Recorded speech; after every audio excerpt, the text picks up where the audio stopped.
बच्चों, सबसे पहले गोकुल सिंह स्मारक महाविद्यालय सुनावा प्रतापगढ़ की ऑनलाइन क्लासेस में आप सभी बच्चों का तहे दिल से स्वागत करता हूं। आज की मेरी ऑनलाइन की जो क्लास है वो है बच्चों डीएलएड फोर्थ सेमेस्टर। डीएलएड चतुर्थ सेमेस्टर के जितने भी बच्चे हैं वो सभी ध्यान देंगे। आज की ऑनलाइन क्लासेस मेरी जो है वो है बच्चों सामाजिक अध्ययन, सोशल स्टडीज।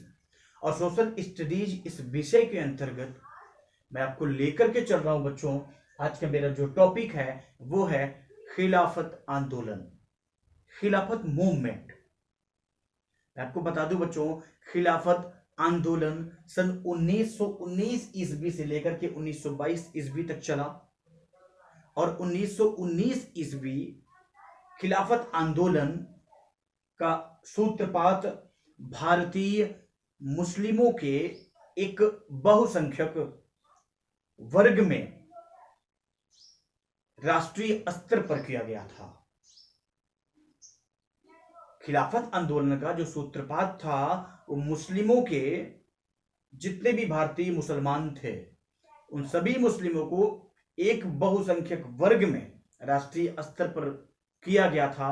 और राष्ट्रपिता महात्मा गांधी जी ने इस आंदोलन को यानी खिलाफत आंदोलन को हिंदू तथा मुस्लिम एकता के लिए उपयुक्त समझा और मुस्लिमों के प्रति अपनी सहानुभूति प्रकट की।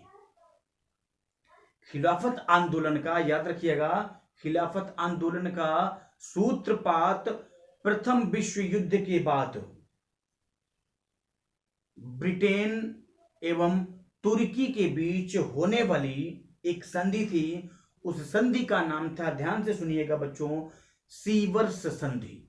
उस सीवर्स की संधि से तुर्की के सुल्तान के, याद रखिएगा, समस्त अधिकार छीन लिए गए और एक तरह से तुर्की का जो राज्य था वो छिन्न भिन्न हो गया, वो अपने आप में टुकड़ों टुकड़ों में बट गया, कहानी खत्म हो गई।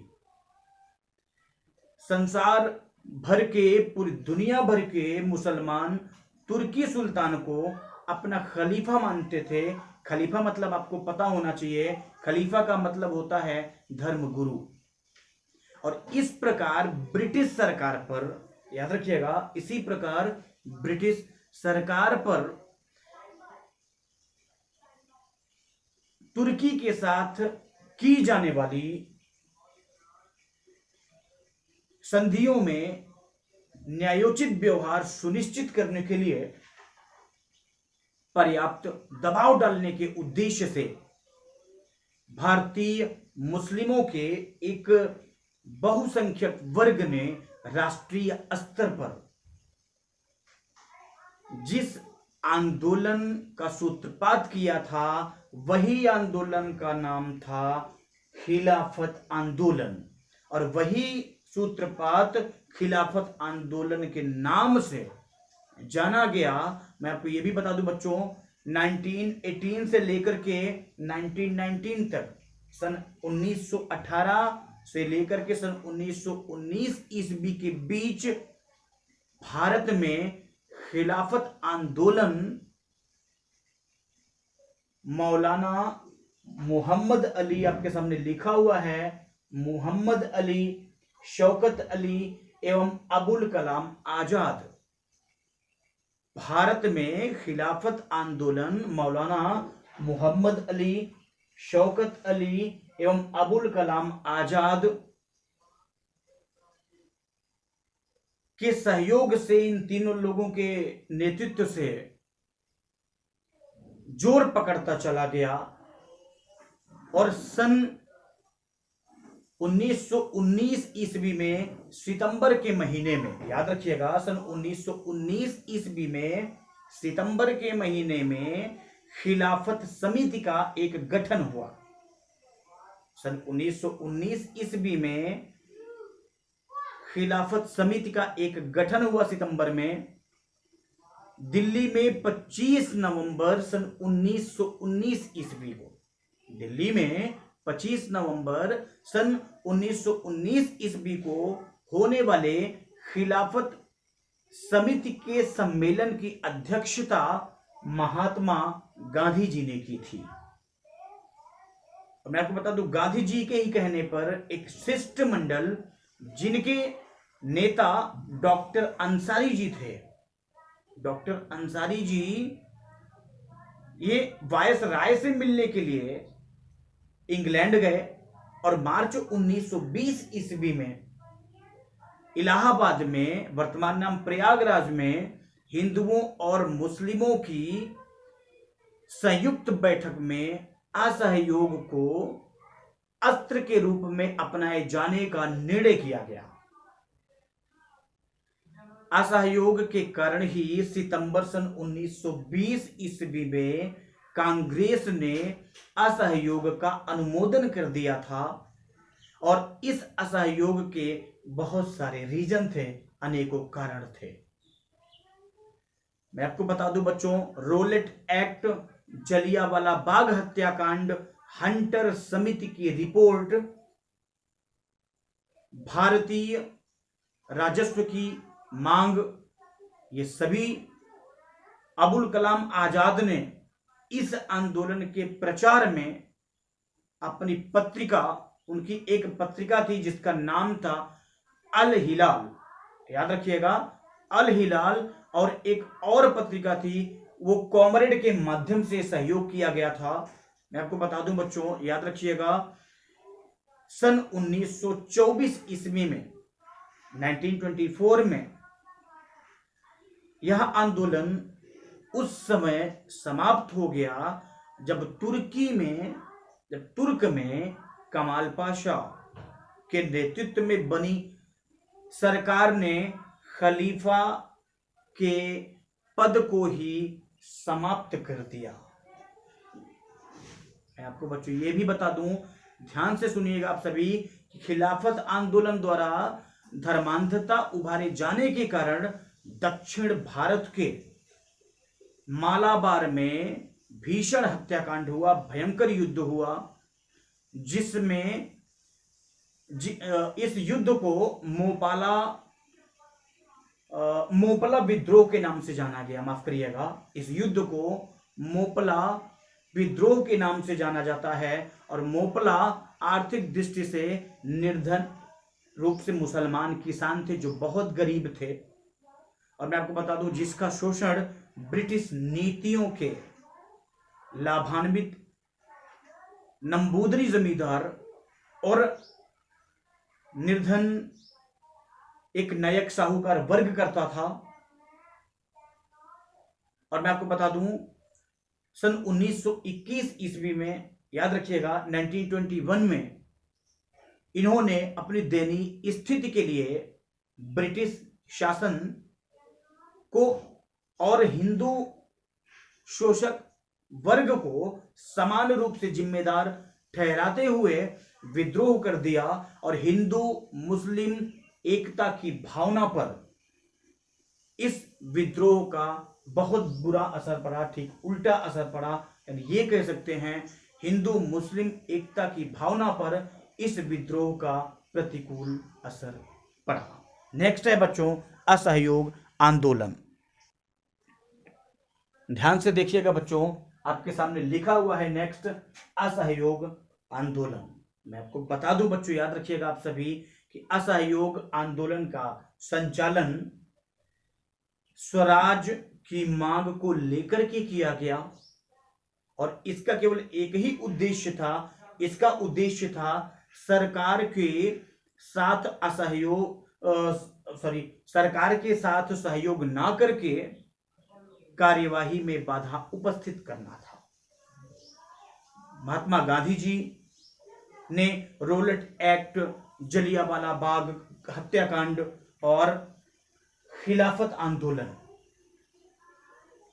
के उत्तर के रूप में 1 अगस्त सन 1920 ईस्वी को 1 अगस्त 1920 में 1 अगस्त सन 1920 ईस्वी को असहयोग आंदोलन महात्मा गांधी जी द्वारा शुरुआत 1 अगस्त सन 1920 ईस्वी को असहयोग आंदोलन के रूप में किया गया। हम ये कह सकते हैं कि असहयोग आंदोलन की शुरुआत भारत के राष्ट्रपिता महात्मा गांधी जी ने 1 अगस्त सन 1920 ईस्वी में की थी। नेक्स्ट का मेरा जो टॉपिक है बच्चों वो है अधिवेशन का आयोजन, ऑर्गेनाइजेशन, कन्वेंशन।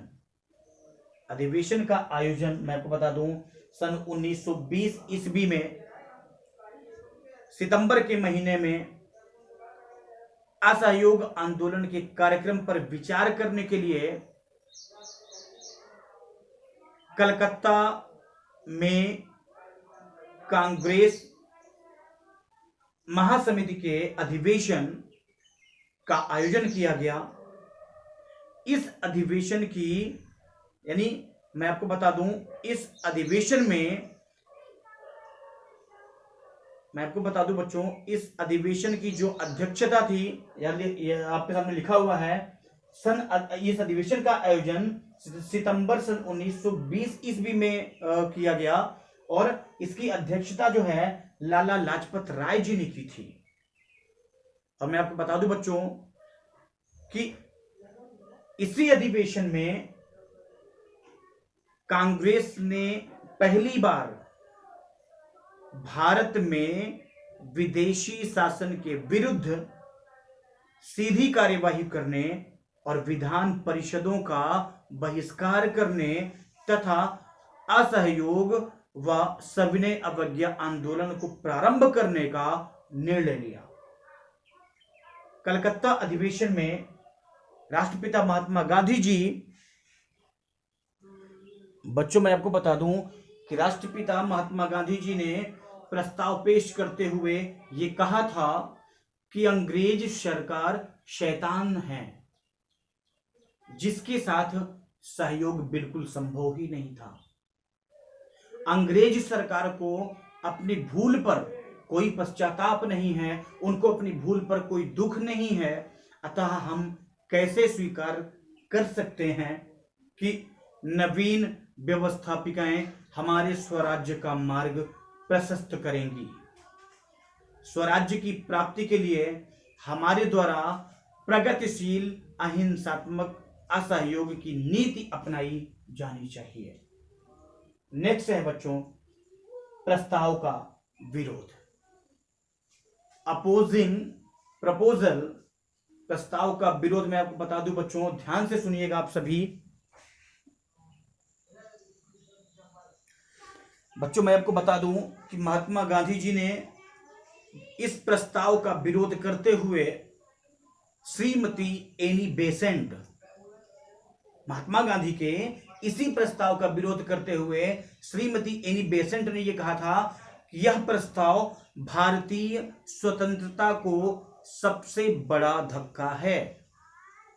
महात्मा गांधी जी के इस विरोध तथा समाज और सभ्य जीवन के विरुद्ध संघर्ष की घोषणा का सुरेंद्रनाथ बनर्जी, मदन मोहन मालवीय, देशबंधु चित्तरंजन दास, विपिन चंद्र पाल, मोहम्मद अली जिन्ना, शंकर नायर, सर नारायण चंद्रावस्कर ने प्रारंभ में इसका विरोध किया।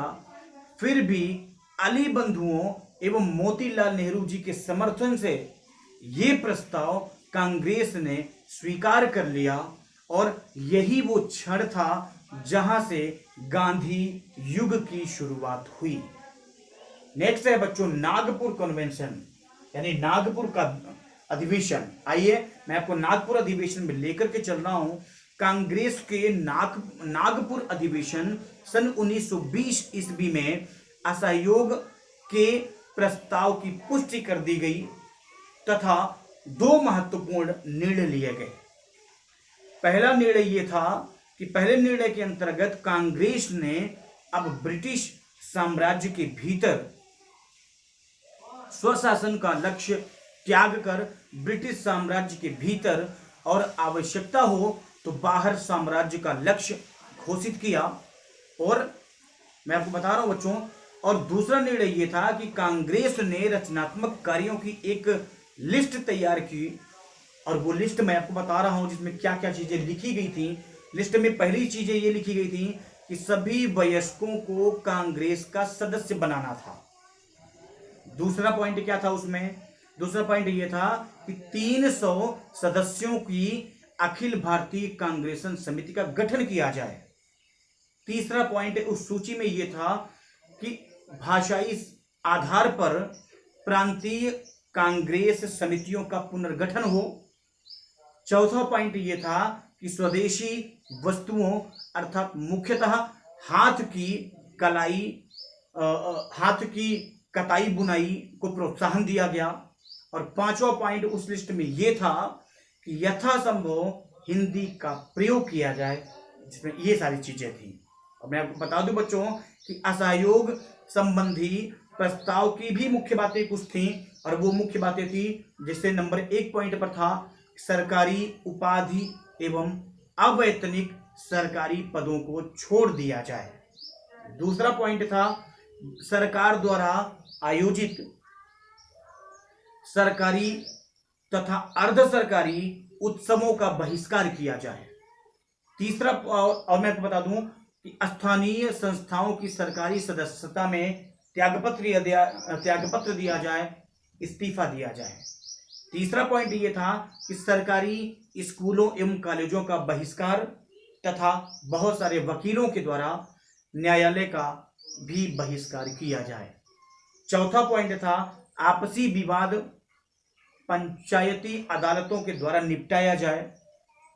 पांचवा ये था असैनिक श्रमिक व कर्मचारी वर्ग, याद रखिएगा, मेसोपोटामिया में जाकर नौकरी करते थे और वो नौकरी इनकार कर दें कि हम नौकरी नहीं करेंगे।